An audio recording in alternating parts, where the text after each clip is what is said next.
Salut et bienvenue dans mon garage, live du vendredi, 21h comme tous les vendredis.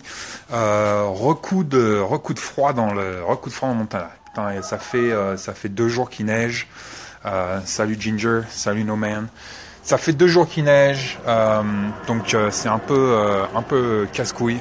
On est salut la tweet. On est donc encore une fois dans la neige, dans le froid.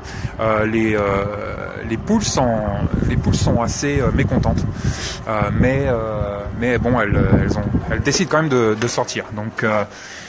Donc beaucoup de froid. Il faisait moins 15 ce matin, un truc comme ça. Donc assez casse-couille. Donc bonjour à tout le monde.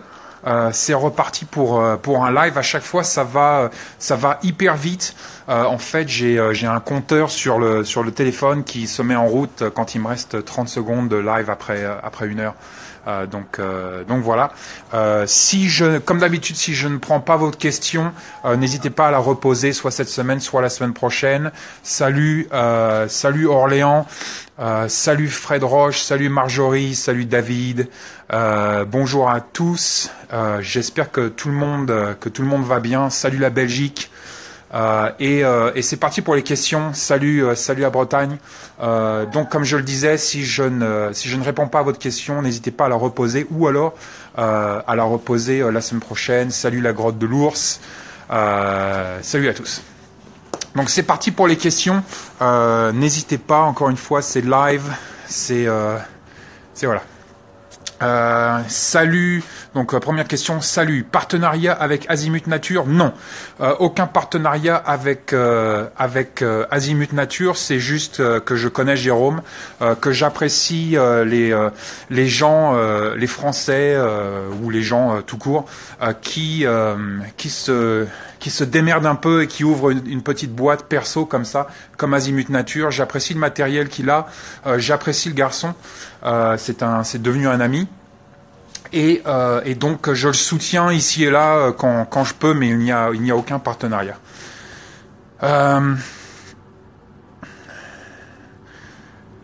Question de Elwan Lagadec, notre breton. Pour une utilisation professionnelle, Surefire, c'est ce qu'il y a de mieux, on est d'accord? Oui, on est d'accord. Pour une utilisation professionnelle, si j'étais pompier, flic, mili, c'est-à-dire que si je devais garantir ma vie sur un système d'éclairage, je serais sur du Surefire. C'est ce que j'ai sur ma table de nuit. Ma table de nuit, s'il y a quelque chose qui se passe le soir, la nuit, et que je veux appuyer sur un truc et que ça fasse de la lumière et que ce soit le système le plus fiable possible, je vais rester sur du Surefire. Donc en tant que professionnel, c'est ce que j'aurais. Quoi d'autre? Que penses-tu du 7,65 en arme de poing? Franchement, je vois pas l'intérêt. L'arme de poing aujourd'hui, autant rester sur du 9 mm. Si on veut, on peut rester un petit peu traditionnel, old school, et rester sur du 357 mag ou du 38 spécial en revolver. On peut bien évidemment passer sur du 45, surtout si on est aux États-Unis, parce que c'est un calibre extrêmement développé aux États-Unis et qui ne coûte pas très cher. Mais sinon, autant rester sur du 9. Le 9 fait le travail. Et c'est toujours les compromis, mais avec nos systèmes semi-automatiques modernes, comme par exemple les Glock. Et au passage, je n'aime pas Glock parce que c'est plus léger ou je sais pas quoi. J'aime Glock parce que c'est fiable. C'est la première raison. Donc les systèmes fiables comme ça, avec des capacités assez importantes, autant rester sur du 9 mm. Question de Saperlipop, j'ai vu tes panneaux solaires, tu peux nous en parler. Posez-moi une question précise, parce que juste en parler comme ça, il y a trop de choses à dire.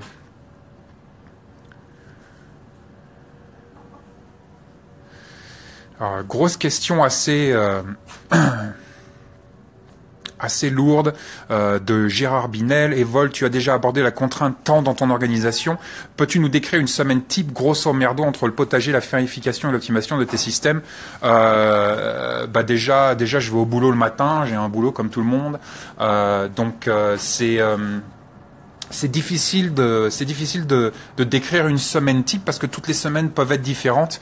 Ça dépend des travaux qu'on va avoir à faire à l'échelle de la production alimentaire, par exemple. Ça va dépendre des travaux qu'on va avoir à faire à l'échelle du maintien des ruches, par exemple. Pareil avec les poules. Tout ça va dépendre un petit peu de la semaine. On a 3 filles là et une fille qui est dehors dans le froid, l'italienne. Mais donc ça va vraiment dépendre de la semaine, mais c'est vrai qu'il y a déjà on n'arrête pas, on est 7 jours sur 7, en plus on a une boutique et tout ça, donc on est vraiment 7 jours sur 7, mais c'est très difficile pour moi de donner un espèce d'emploi du temps parce que ça va dépendre des saisons, ça va dépendre du temps qu'il fait. Tu vois, là aujourd'hui on se réveille ce matin, il fait -15, il y a de la neige partout.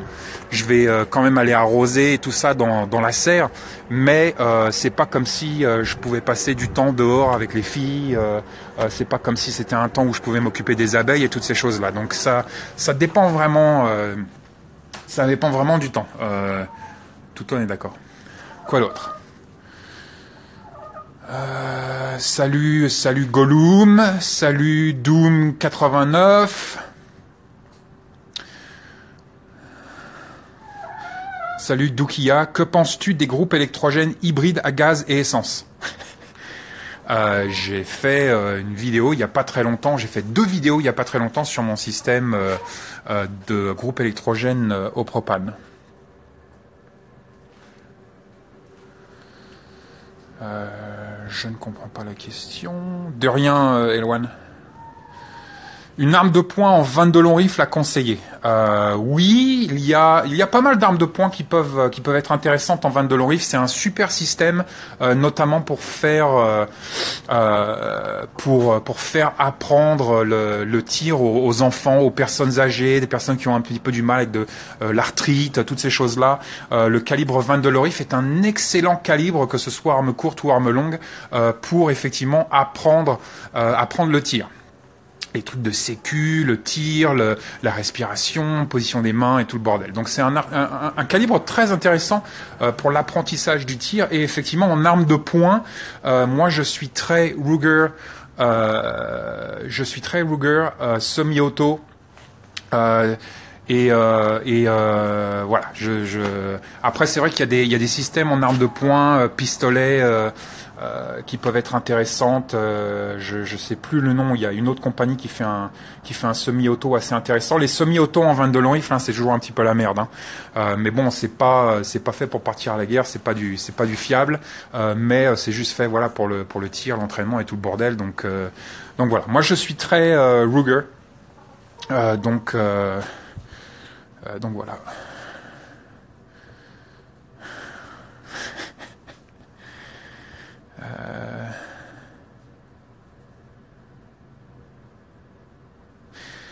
Une question de Cyril Venez. Salut Vol-Ouest, toi qui ne fais jamais rien au hasard. Merci de remarquer. Peux-tu, s'il te plaît, nous expliquer pourquoi et comment tu as orienté et positionné ton poulailler? Merci pour ton travail et tous les partages. Alors, le poulailler est orienté, bien évidemment, consciemment plein sud, avec une exposition le plus possible plein sud. Voilà, tu vois, il fait froid, on a de la neige, et j'ai donc cette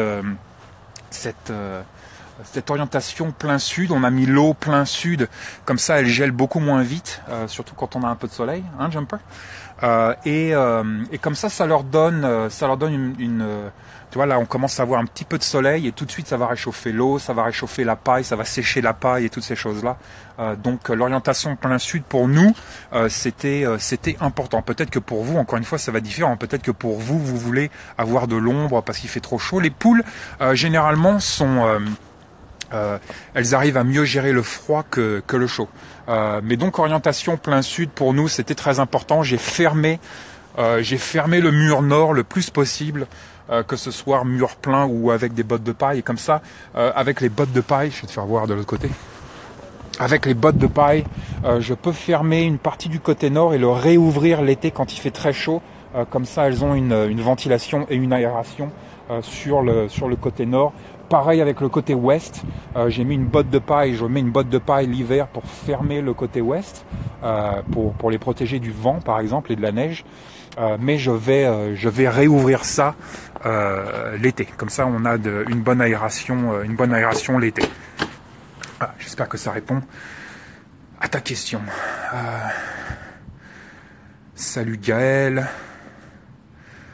Question de Laurent, toujours sur le XS Sight pour le Glock.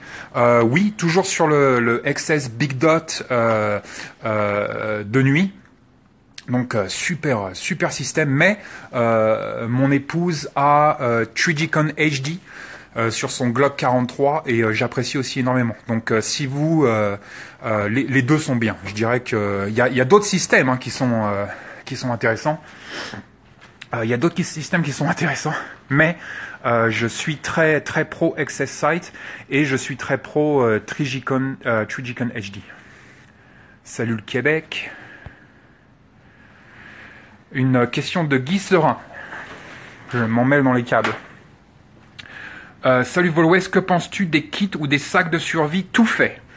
Alors, qu'est-ce que je pense des kits et des sacs de survie tout faits?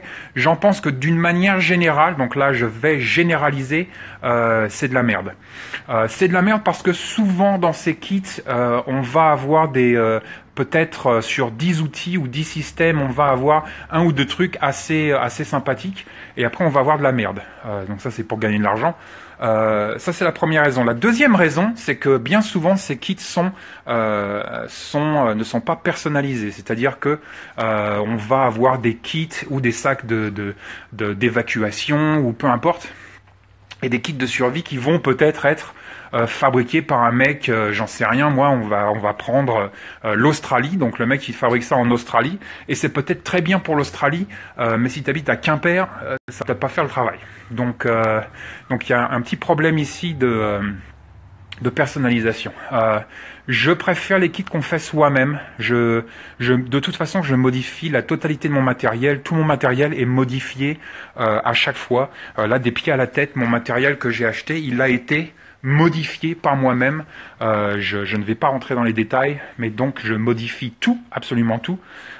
Et je pense que les kits, surtout les kits qui s'intéressent à la survie, c'est-à-dire que normalement quand on va sortir ce kit-là, ça veut dire qu'on est quand même un petit peu dans la merde. Il faut que ce soit personnalisé, il faut que ce soit adapté à notre climat, il faut que ce soit adapté à notre situation, à nos besoins.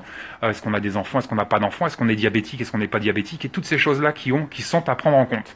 Donc je dirais que d'une manière générale, les kits tout faits, c'est en général un petit peu de la merde.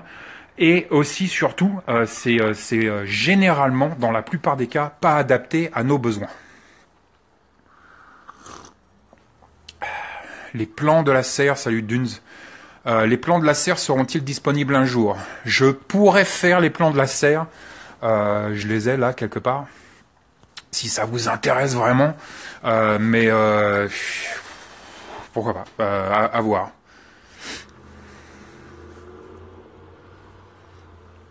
Encore un breton. Putain, les bretons, c'est intéressant, hein. Donc Erwan le breton, Erwan le breton, mais je vais t'appeler Erwan, hein.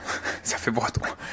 Comment envisages-tu ton autonomie avec tes poules et ton potager? As-tu prévu de prendre un coq et de reproduire des plantes potagères ou récolter tes graines ou en stocker? Kenavo.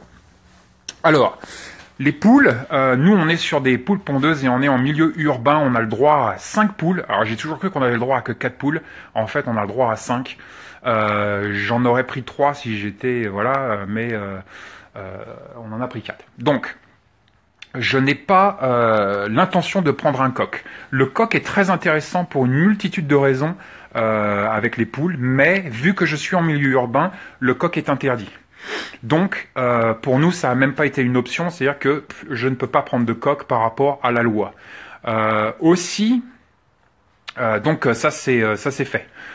J'ai bien évidemment, on a des amis fermiers, paysans et tout ça, qui ont des coqs, qui ont des poules, qui ont la totalité du truc en circuit fermé. Et donc effectivement, je vais pouvoir utiliser mes amis fermiers pour continuer un petit peu ce cycle poule que j'apprécie énormément. Alors après, reproduction des plantes potagères et récolter tes graines et en stocker, les trois. il est bien évident que ma résilience, notre résilience alimentaire est un sujet absolument critique. Et qui est de plus en plus critique en fait. Et donc tout ce qu'on peut faire pour optimiser notre résilience alimentaire, on va le faire. Donc bien évidemment, la reproduction de nos plantes potagères est très important. On est sur des graines on est sur des graines, des super graines de l'enfer de la mort qui ont à peu près une centaine d'années. Elles sortent de 1900, entre 1900 et 1910. Donc on a des graines d'héritage et donc on peut les récolter, on peut les reproduire, toutes ces choses-là. Et bien évidemment, on stocke énormément de graines. Ça fait partie de notre intention de résilience alimentaire. Et je vous encourage fortement, vous aussi, à stocker des graines, même si vous êtes en milieu urbain. Quand j'étais à Los Angeles, j'avais une boîte de munitions remplie de graines d'héritage pour faire de la production alimentaire guérilla. Production alimentaire guérilla, on en parle dans Rue Barbare par exemple, mais donc voilà, résilience alimentaire à fond la caisse. Salut la Belgique.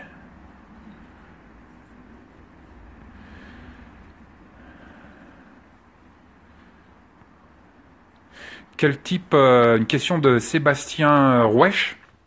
Quel type de panneau translucide sur ta serre? Les panneaux translucides, c'est du polycarbonate. Alors je les ai là, j'en ai là. Verolight, donc polycarbonate multi-wall sheet, et c'est Verolight la marque. Vraiment le top du top, hein. On a choisi le top du top. Très intéressant comme produit parce que ça ne craint pas la grêle, on se prend énormément de grêle. Ici. Et donc, tiens, on va aller dans la serre. Putain, ça caille, je commence à avoir froid aux mains. J'ai mis déjà les tonneaux de récupération d'eau. Je les ai déjà branchés. Et je crois que le 55 gallons a déjà gelé. Donc polycarbonate, le gros avantage, c'est que c'est hyper solide. Donc ça ne craint pas le froid, ça ne craint pas le chaud, ça ne craint pas la grêle, tout ce bordel. Donc vraiment un super système. Donc là, tu vois, on passe de moins 10. On passe de moins 10 à... je vais le faire en centigrade, à 20 degrés centigrades, avec 68% d'humidité. Tu vois, les salades. Ça, c'est Coco Perry. Et on commence à avoir des pousses. Ça, c'est les concombres qui arrivent. Là, on a des melons. Là, c'est le bac à tomates. Donc tout ça, ça va être des tomates. Là-bas, c'est un bac à fleurs. Donc tout ça, ça va être des fleurs. Plantes aromatiques. Tout ça, ça va dégager en fait les salades. Putain, je vois que dalle. Les salades, on va tout le temps. Putain, ça fait du bien d'être au chaud. Les salades, on va les déménager dehors. Donc voilà, je sais plus ce que c'était la question. Ah oui, le polycarbonate. Mais donc polycarbonate, super. Prends le top du top, ça vaut vraiment le coup. Il y a des produits qui sont moins bien, qui vont faire le boulot aussi. En fait, ça dépend de ton climat. Tu vois, pour notre climat, il fallait un truc hyper péchu. Peut-être que pour toi, c'est pas nécessaire. Peut-être que tu es dans un climat hyper modéré. Mais je conseille fortement le polycarbonate. Tu peux marcher dessus en plus. Super facile à installer, durable et hyper efficace. Alors, sans lunettes. Attends. Putain. Quoi d'autre?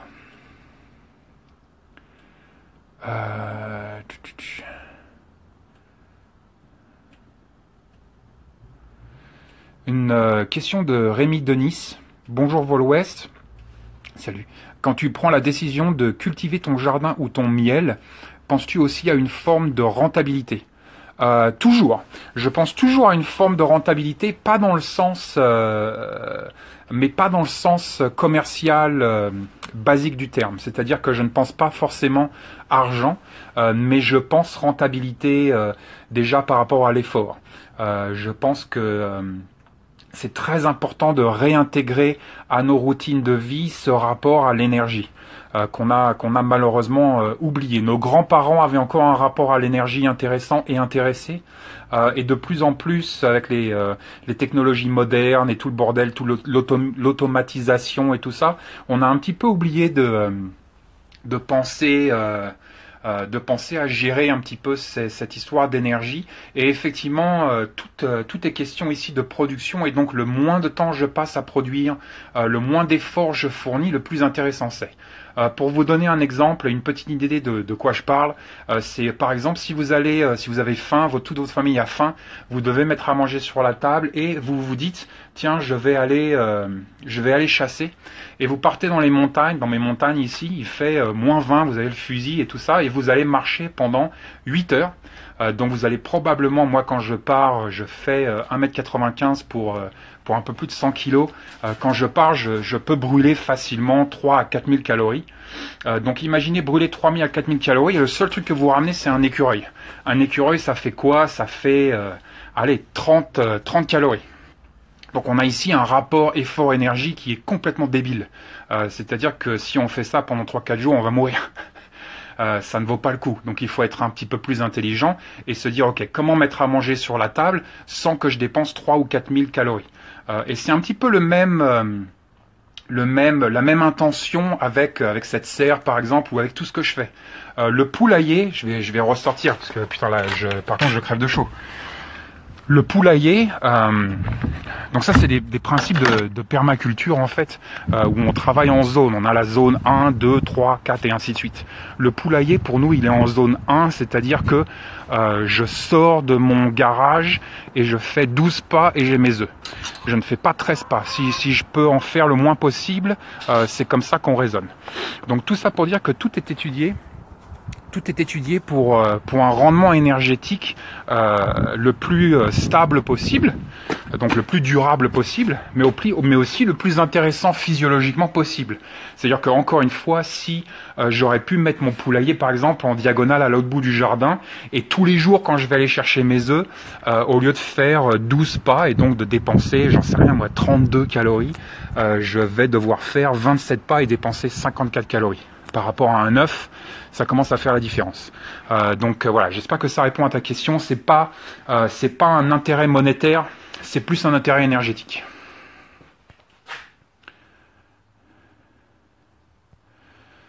Attends, là je note un nom, que toi je vais te bannir.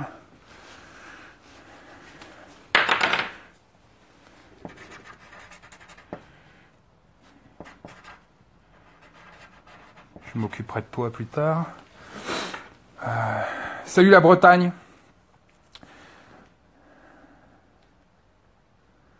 Si tu devais passer question de Frédéric Roche, si tu devais passer un permis de conduire moto ou camion ou bateau, donc tu veux dire en plus de la voiture, ça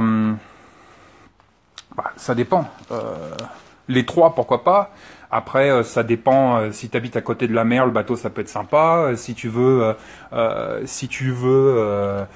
peut-être, j'en sais rien moi, mettre du beurre dans les épinards et que tu te dis tiens, je peux peut-être bosser avec une moto sur Paris, faire des livraisons, des trucs comme ça, faire coureur, pourquoi pas. J'en sais rien. C'est trop large comme question.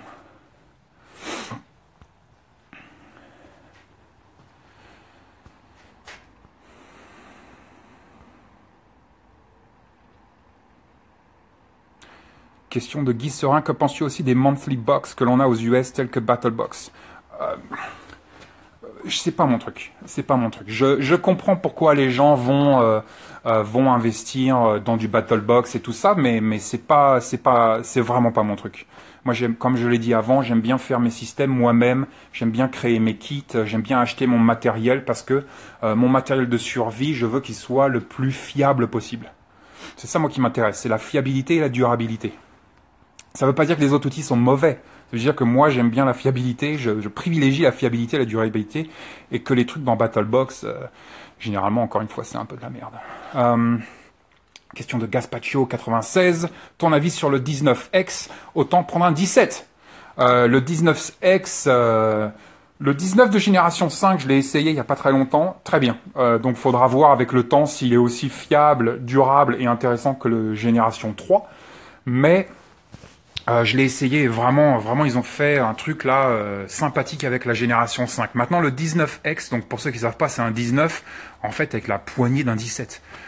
Et c'est assez con en fait, autant acheter un 17 parce que si je veux le porter, putain il se met à neiger et tout, si je veux le porter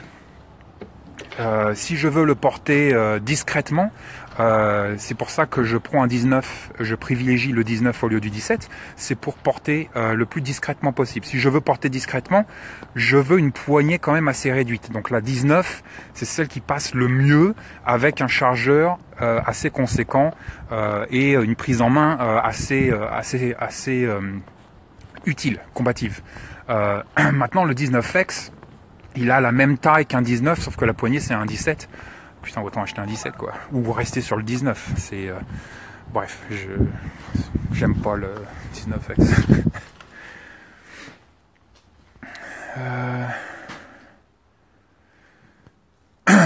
Question de Le Normand Résilient. Salut. Pour les panneaux solaires, quel type de batterie as-tu acheté? Alors, question précise, réponse précise. J'ai acheté des batteries et comme je l'ai dit, je vais reparler du système. Je vais reparler solaire. Mais j'ai acheté des batteries de voitures de golf. Voitures de golf 6 volts. Là.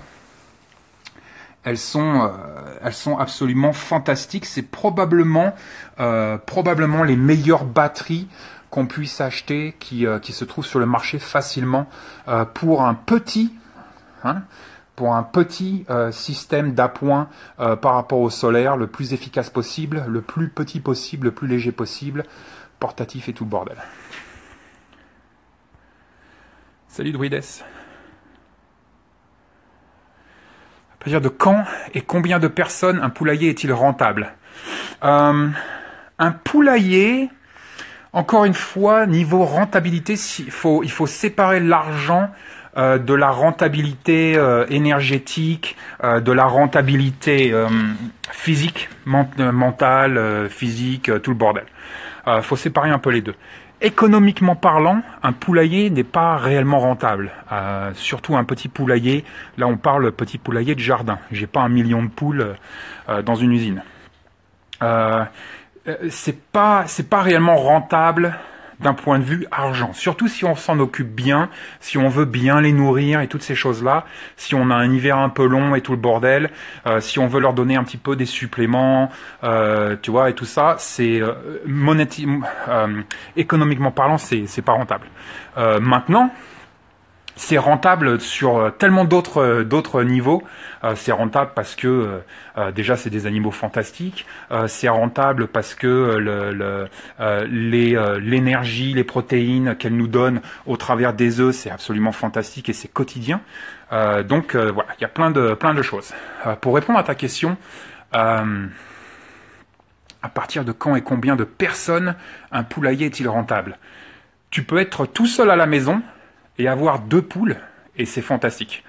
Nous, on est 2, on a 4 poules, et en fait, ce qu'on fait, c'est que maintenant, on loue, encore une fois, c'est pas de l'argent, hein, on loue 2 poules à nos voisins. C'est-à-dire que nos voisins, on leur donne les œufs de 2 de nos poules, une fois par semaine, et donc nos poules, on en a 4 et elles font 4 œufs par jour.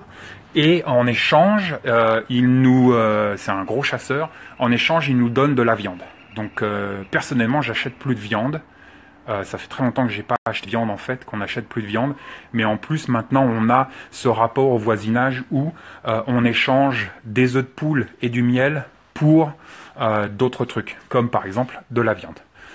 Mais je dirais que même sans cet échange-là, si t'es 4 personnes, 4 poules, ça le fait largement. Même si t'es 5 personnes, c'est une famille de 5, 4 poules, ça le fait largement. Même 3 poules. Après, ça dépend de vos routines alimentaires. J'en sais rien, moi. Est-ce que tu manges 4 œufs par jour ou est-ce que vous faites, 4 œufs par semaine? Bref, absolument fantastique. Pour moi, c'est totalement rentable. Et encore une fois, la rentabilité, là, tu vois, elles sont en train, il neige, il fait -10. Et elles continuent de me travailler la terre, elles continuent de gratter, d'exposer, d'aérer la terre, de la détasser, un outil de production alimentaire absolument fantastique. Voilà, je vais pas en dire plus parce que après je vais devoir marier tout Aune et tout, c'est le bordel. Salut l'Ariège.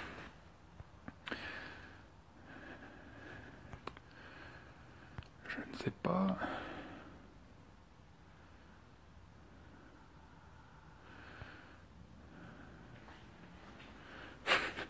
Dokia, que penses-tu de la permaculture? Je crois que c'est toi qui as posé la question sur plutôt sur le groupe électrogène au gaz. À mon avis, va lire le blog, va voir les vidéos, parce que là tu poses des questions, ça fait... j'ai fait mon premier article sur la permaculture il y a 8 ans déjà. 8 ans.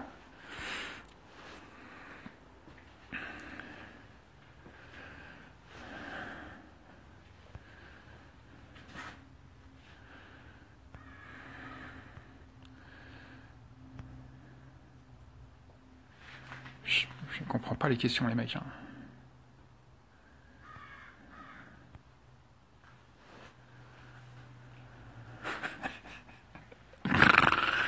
Oui, aïe,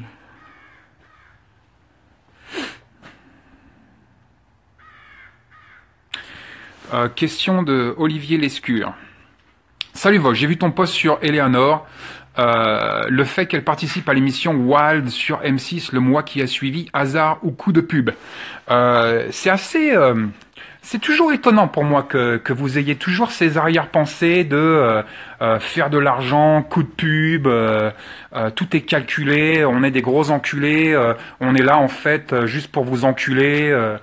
C'est toujours assez...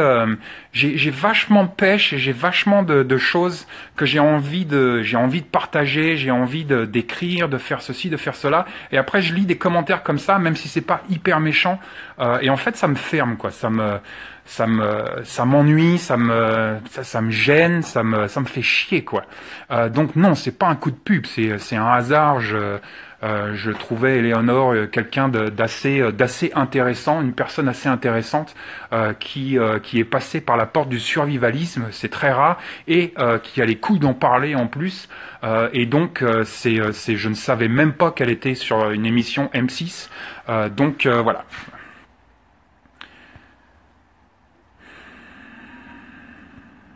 Salut la Colombie. On pourrait apprendre des choses de la Colombie. Attends, je vais zapper là, parce que en fait, j'ai pas zappé depuis... Oh putain, il y a 36 000 questions.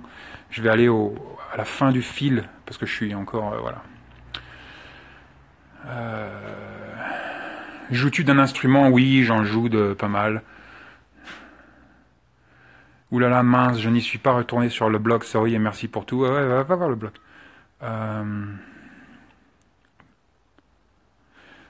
Didi, j'avais 3 poules que j'adorais et on nous les a volées. Depuis, on n'ose plus en reprendre car on ne sait pas trop comment les protéger.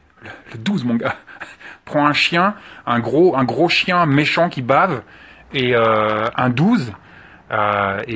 Putain, les vols comme ça... moi, on me vole mes poules. Bon, je peux pas le dire sur Internet. Faut le refaire. Faut pas. Il y a des adversités dans la vie. Il y a des boulets dans la vie. Il y a des gros cons dans la vie. Juste là, on vient d'en parler sur le blog. Ça fait 8 ans que je le fais. J'ai eu des gros boulets et des gros cons. J'en ai toujours et j'en aurai toujours. Si à chaque fois on s'arrête parce qu'il y a des connards qui nous volent nos poules ou qui nous insultent ou qui font je sais pas quoi, tu vois, moi en fait à chaque fois moi ça me décuple l'envie de le faire parfois, mais faut pas s'arrêter, faut reprendre des poules. Les poules c'est génial. Juste je sais pas moi, fous un système d'alarme et prenez un chien les gars, prenez les chiens les gars, les chiens c'est bien quoi. Les poules et ton chien, pas de souci à vivre ensemble, aucun. Tiens, je vais même aller chercher Kira, tu vois. Les poules, elles sont dehors. Kira, come say hi.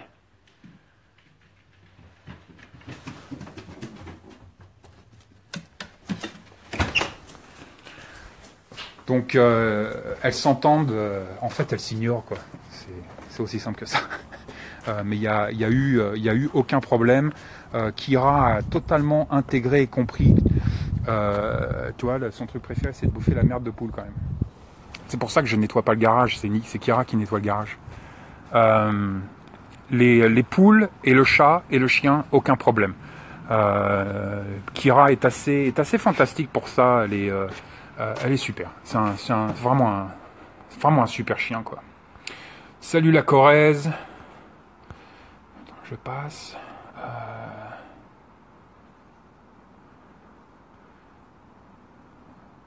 Salut Gilles. Oui, les oies. Putain, les oies des animaux, des sirènes d'alarme sur pattes.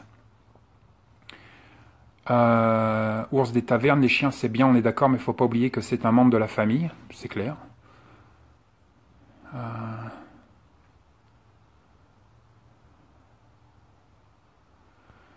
Ok.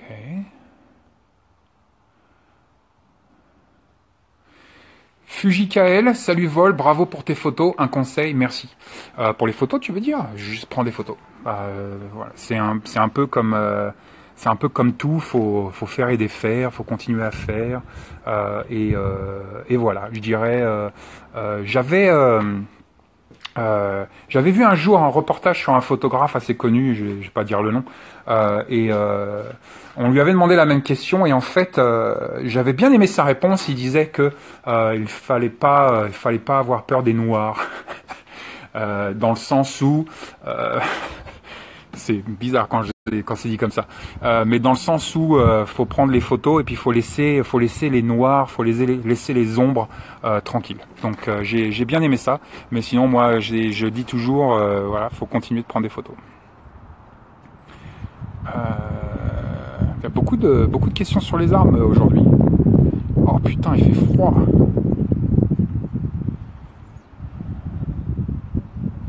Combien d'habitants dans ta ville? 35 000 je crois. Ou 40 000. Pas de problème de nuisibles, renards, fouines, etc. avec les poules. Alors, encore une fois, on est en pleine ville. Ça veut rien dire pour nous dans le Montana. Il y a effectivement des prédateurs, surtout les raccoons. Comment on appelle ça en français, les ratons laveurs. Mais tu vois, elles sont pas cons, hein. Elles vont dans leur poulailler le soir. J'ai une porte qui se ferme, tu vois, automatiquement. Et derrière, je leur ai fait une autre porte pour voilà, quand je les mets au lit le soir, elles ont en fait deux portes. Donc j'ai jamais eu de problème. Et aussi, j'ai ça. Donc ça fait le boulot aussi. Généralement, quand elles sont dehors, voilà, on est tous dehors. Kira est dehors. Les plus gros prédateurs, en fait, pour nous, c'est les rapaces. On a des aigles ici, on a et c'est assez souvent qu'on entend parler. En fait, les poules, elles se font gauler par les aigles. Donc c'est assez chiant, mais elles sont vraiment des merdardes. Et puis je laisse la porte du garage ouverte, elles peuvent aller dans le garage. Il y a une multitude de solutions comme ça. Et voilà, c'est juste, c'est la vie, hein. Je peux pas non plus, je peux pas les laisser enfermés toute la journée. Tu peux pas être régi par la peur.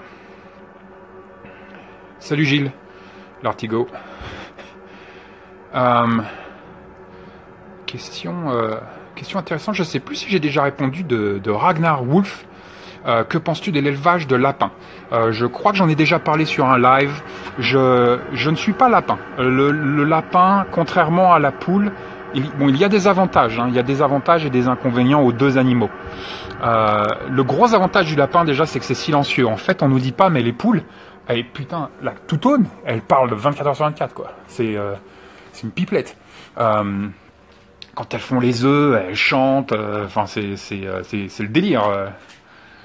Mais c'est la croisière s'amuse dans le jardin. Donc les lapins, c'est silencieux, c'est intéressant. Le problème des lapins, c'est que ça fait rien d'autre que consommer. Alors que la poule, elle gratte la terre, elle travaille la terre, elle enrichit la terre avec ses fientes, elle te donne des œufs. Les œufs, non seulement elles te donnent des protéines, mais elles te donnent des coquilles d'œufs. Les coquilles d'œufs, c'est bien pour, par exemple, les tomates, pour ajouter du calcium. Enfin bref, c'est un truc absolument merveilleux, la poule, dans le travail de la BAD. Et encore une fois, c'est notre décharge, c'est-à-dire que ça bouffe tout. Donc super intéressant. Le lapin fait pas ça. Le lapin, faut s'occuper de lui, faut le nourrir. Il fait rien d'autre. Et après, malheureusement, la seule chose qu'il peut faire, c'est la popote. Donc tu les tues et voilà. Tu peux récupérer la peau, ok. Mais c'est pour ça que je suis pas très très lapin. Moi, je suis poule. Mais les deux ont des avantages. Pourquoi tu choisis les poules et pas les oies? Parce que les oies, c'est beaucoup plus gros et que ça fait beaucoup plus de bruit.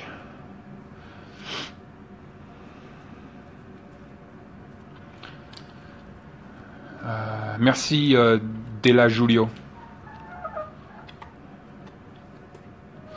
GBM Ars France, salut Vol West, utilises-tu des cartouches de manipulation pour ton juxtaposé? Non. Salut de Nantes, quelle espèce d'abeille as-tu? J'ai des Slovenian.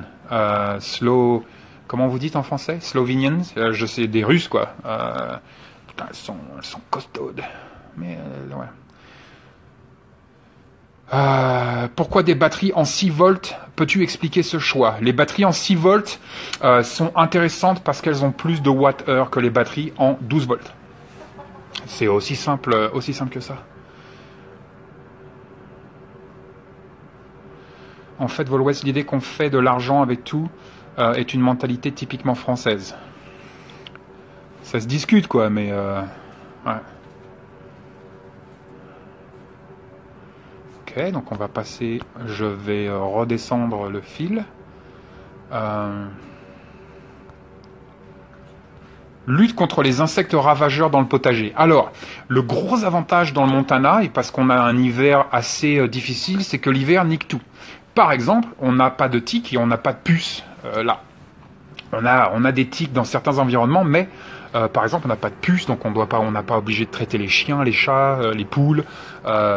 Donc c'est assez intéressant pour ça, et donc ça nique une multitude de bestioles l'hiver. Mais sinon, on n'a pas vraiment des insectes ravageurs dans le potager qui niqueraient tout.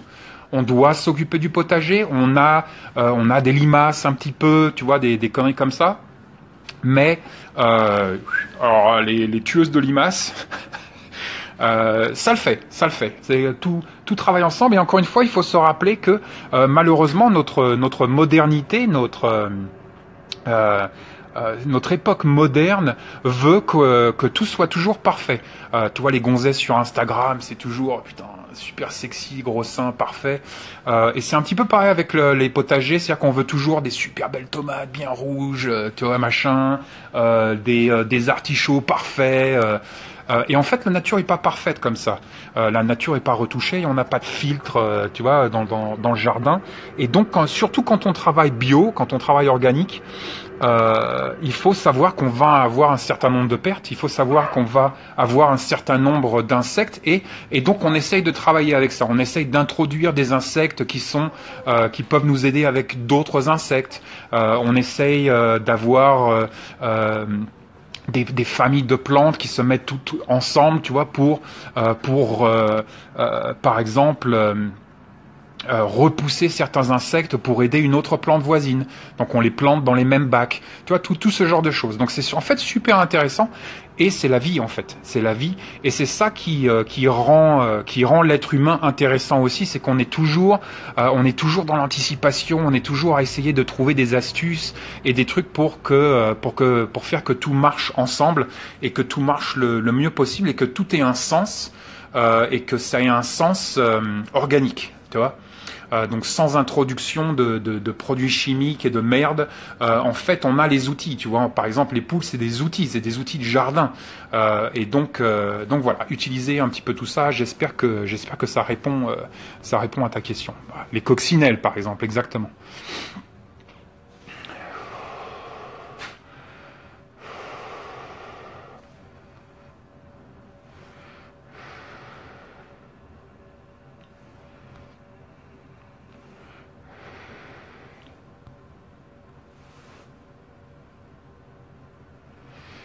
Gaël Fit. Salut, les ruches proches de votre habitation, ce n'est pas trop dérangeant au quotidien la présence d'abeilles? Pas du tout.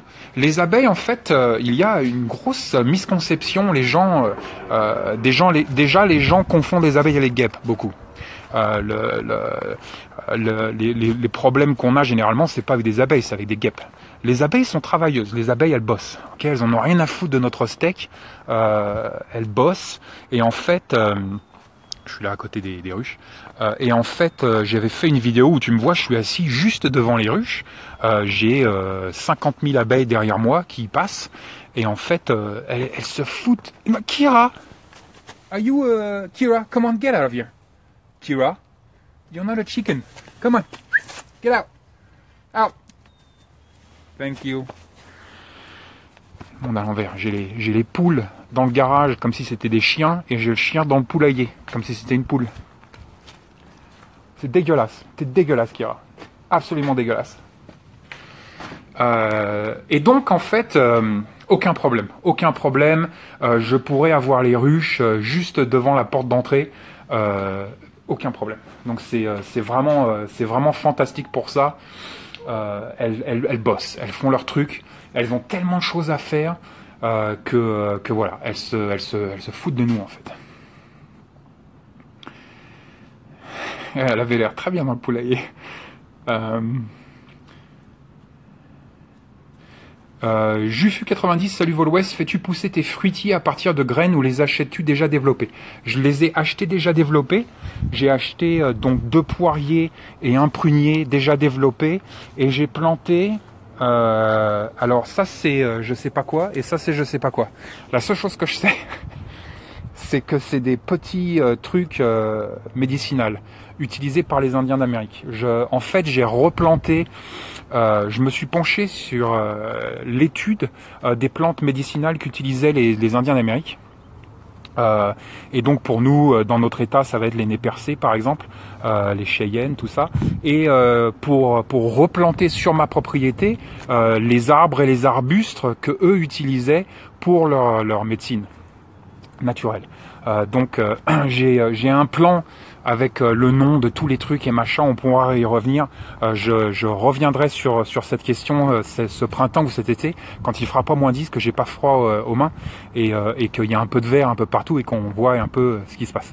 Donc on en reparlera, mais oui, effectivement, il y a plein d'arbustes et de petits arbres que j'ai plantés, de graines, mais c'est un petit peu spécial parce que c'est très difficile de les trouver et c'était des arbres et des arbustes et des buissons qui ont des propriétés médicinales et qui sont locales, qui viennent d'ici et qui étaient utilisés par les Indiens d'Amérique.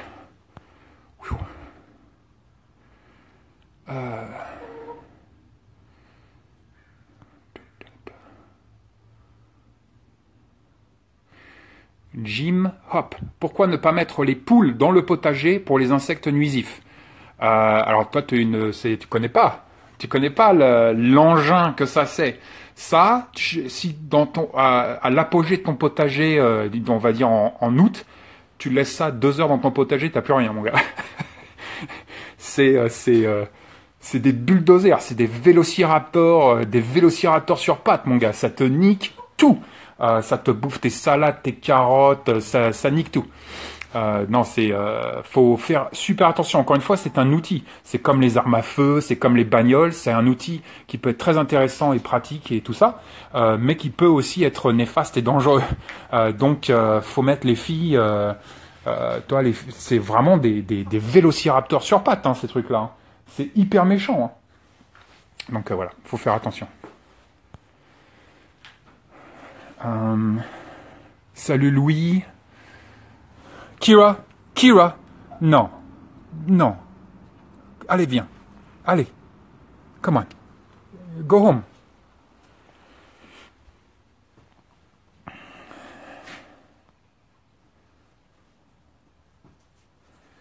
Bonsoir Vol, que penses-tu d'un système de pompe à chaleur par rapport à un chauffage à gaz traditionnel? Explique système de pompe à chaleur. Tu veux dire de la géothermie?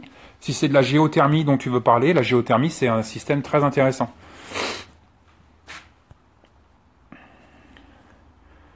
Euh,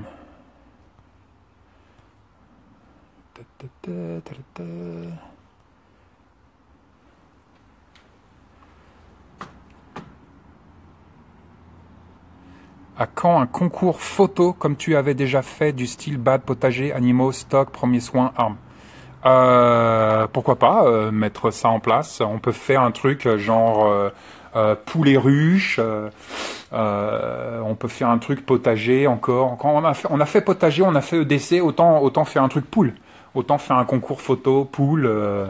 Voilà, on va le mettre en place tout de suite. Voilà, envoyez-moi vos photos sur Facebook.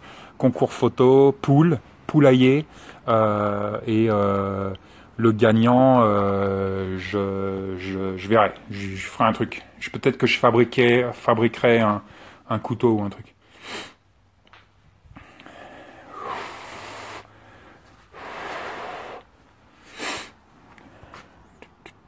C'est pour ça, moi, j'aime bien être sur Instagram. Il y a vraiment des super photos sur Instagram. Kira, come on. Let's go home. Tu connais un équivalent de Coco Payé en Amérique du Nord? Merci à toi. Oui, j'ai déjà répondu la semaine dernière et la semaine d'avant. Baker Creek. Baker Creek, il y en a plusieurs aux États-Unis, des très très bons. Mais moi, je prends mes graines chez Baker Creek. Une partie de mes graines chez Baker Creek. C'est super. Kira, come on. Let's go home. Come on, sweetie. Let's go. Donc oui, il y a des équivalents. Il y a même mieux. Alors, quoi d'autre?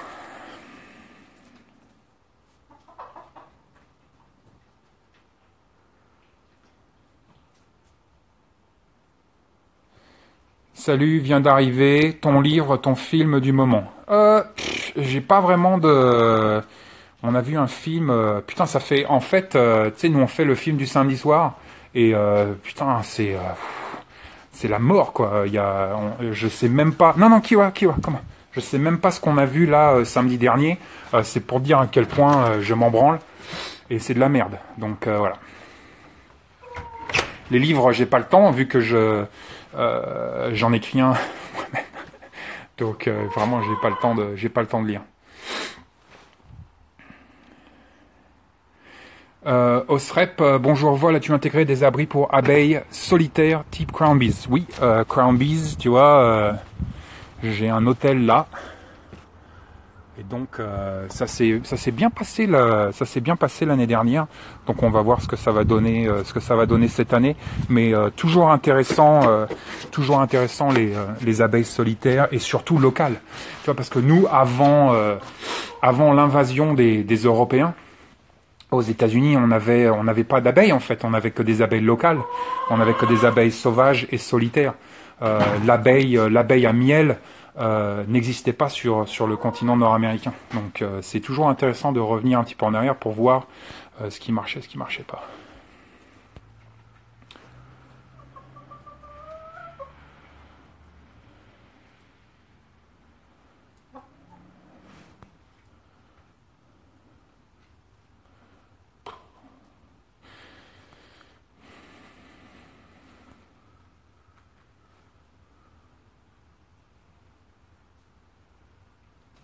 Vince, super le concours, mais les poules, ça restreint vachement le nombre de participants.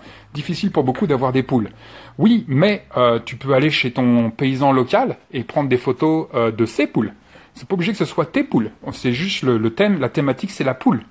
Okay, tu peux aller dans une usine à poules, prendre des photos de poules qui sont absolument dégueulasses et je vais pas en parler parce que je vais m'énerver. Mais toi, le sujet c'est la poule, c'est pas forcément tes poules. Tu vois, comme quoi le cerveau, hein, c'est intéressant. Il faut tout de suite que ce soit ouais, mais moi j'ai pas, moi c'est pas moi. C'est trop dur. Moi j'en ai pas.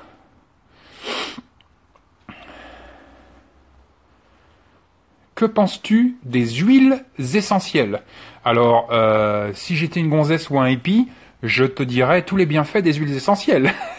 Mais je suis un vieux con, voilà, plutôt grincheux. Et pour moi, je sais pas, huile essentielle, ça fait tapette. Alors je sais, c'est nul à chier comme raisonnement, mais c'est là où j'en suis, quoi.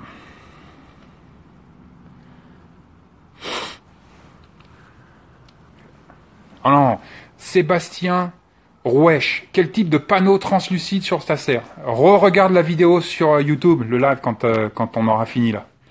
Tu auras la réponse.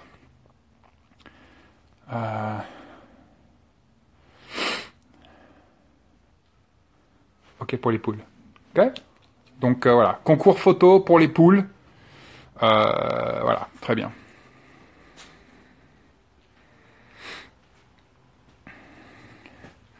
De rien pour la sincérité. Je mens pas, hein, si, comme je l'ai toujours dit, s'il y a des trucs, il y a des trucs que je connais pas et que je fais pas, et j'en parle pas, je sais, tu vois, je sais pas quoi. Que penses-tu des tiny houses, Mamaziha? Les tiny houses, c'est intéressant, c'est-à-dire que l'être humain est assez binaire. L'être humain nous fait du gauche, et puis après il va trop à gauche, et donc il se dit tiens je vais aller à droite, et ça repart. C'est la pendule, c'est le typique. Et en fait c'est pareil avec les maisons. Alors aux États-Unis ils nous ont fait des maisons à 10 000 mètres carrés, des trucs incroyables, donc la pendule est passée bien à gauche, quoi, et puis bien évidemment, faut qu'elle reparte. Et donc ils nous ont fait ce concept, ils nous ont sorti ce concept de tiny house, donc les petites maisons. Et effectivement, il y a des tiny houses qui sont très intéressantes, et le mode de vie qui vient avec, l'hygiène de vie qui vient avec, peut être très intéressante. Maintenant, c'est un petit peu dommage pour des convictions et des idéologies mal placées, parce que c'est toujours les mêmes mecs qui font les tiny houses. Et donc, c'est un petit peu dommage pour des convictions et des idéologies incomprises ou mal placées de s'enfermer dans un carcan opposé à déjà un carcan. Je pense que moi personnellement, en tant que survivaliste et en tant que admirateur de l'indépendance et de la durabilité et de la résilience, faire ce que je suis en train de développer dans une tiny house, c'est tout de suite pas possible. J'ai vécu dans une caravane, toute petite caravane dans le désert. J'ai vécu presque 1 an dans une toute petite caravane au milieu de nulle part dans le désert de Moab, et c'était très nul à chier, je vous garantis. C'était très nul à chier parce que, alors oui, effectivement, mon empreinte écologique était très basse, tu vois. Je me laissais pousser les cheveux. Putain, je consommais pas d'eau, je consommais pas d'électricité. J'étais super vert, super écolo. J'avais pas de bagnole, j'avais même pas de carreaux à ma caravane. C'est pour te dire. Et en fait, c'est nul à chier, quoi, parce que t'es complètement dépendant de tout ce qu'il y a à l'extérieur. C'est-à-dire que les mecs qui sont en tiny house, ils peuvent pas avoir de résilience alimentaire parce qu'ils ont pas de placard. Donc tout est en circuit court, tout est très bordélique et merdique, et en fait, ils ne sont pas résilients du tout. Donc pour moi qui suis un adepte de la résilience, le concept de tiny house, si tu veux, c'est bien pour les écolos du dimanche avec la queue de cheval et le pull qui gratte et la chèvre. Mais pour nous qui sommes dans un état d'esprit de résilience, d'autonomie et surtout de durabilité, en fait c'est de la grosse merde, parce que ça nous enferme dans un carcan et ça nous enferme en fait dans une dépendance qui est bien plus importante que quand on est par exemple sur un petit lotissement comme ça en ville. Voilà.